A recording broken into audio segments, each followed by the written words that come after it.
আমার নাম তন্ময় ঘোষ। আপনারা দেখছেন আবহাওয়ার খবর। আবহাওয়া টাচ।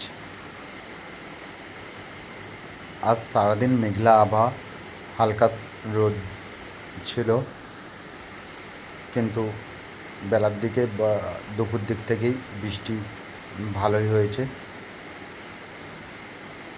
কালো সারাদিনই বৃষ্টিপাতের সম্ভাবনা আছে এবং রাতের দিকে মেঘ পরিষ্কার থাকবে।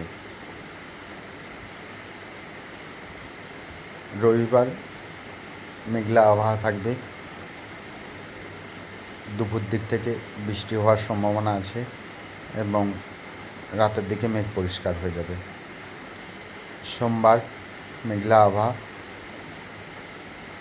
সারাদিনই মেঘলা আবহাওয়া করে থাকবে, বৃষ্টিপাতের সম্ভাবনা কম।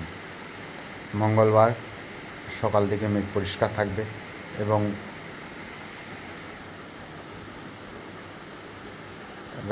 বৃষ্টিপাতের তেমন সম্ভাবনা নেই মঙ্গলবার। বুধবার মেঘলা আবহাওয়া থাকবে এবং বৃষ্টিপাত রাতের দিকে হওয়ার সম্ভাবনা আছে। বৃহস্পতিবার মেঘ পরিষ্কার থাকবে, কিন্তু বেলার দিক থেকে মেঘলা আবহাওয়া এবং বৃষ্টিপাত রাতের দিকে হওয়ার সম্ভাবনা আছে। শুক্রবার মেঘ পরিষ্কার থাকবে এবং বেলার দিকে বা রাতের দিকে বৃষ্টিপাত হওয়ার সম্ভাবনা আছে। শনিবার মেঘলা আবহাওয়া, বেলার দিকে বা সকাল দিক থেকে হালকাতর বৃষ্টিপাত হবে। রবিবারও একইভাবেই সকাল দিক থেকে এবং বেলার দিকে বৃষ্টিপাত হওয়ার সম্ভাবনা আছে। এরপর বঙ্গোপসাগরের উপকূলে পশ্চিমবঙ্গ তথা ভারতের বেশিরভাগ জায়গায় কীরকম আবহাওয়া থাকবে তা একটু দেখে নেওয়া যাক।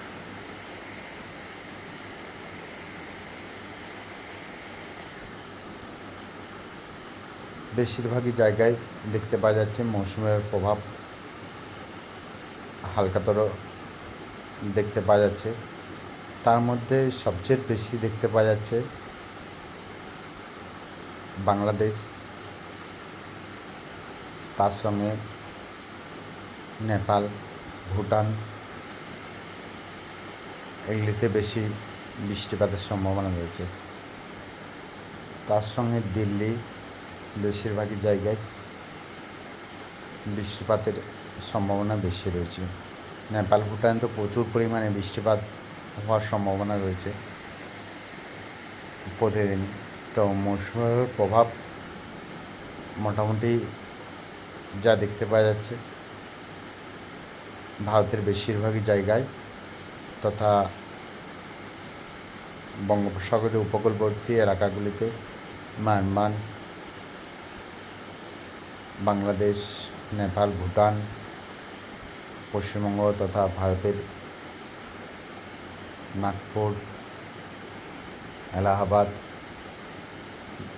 নিউ দিল্লি, এগুলিতে প্রচুর পরিমাণে মৌসুমের প্রভাব এখনও পর্যন্ত ভালোই দেখতে পাওয়া যাচ্ছে।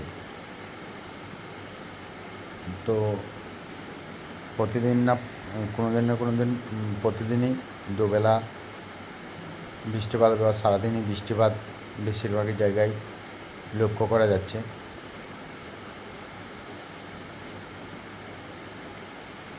সবচেয়ে বেশি বৃষ্টিপাত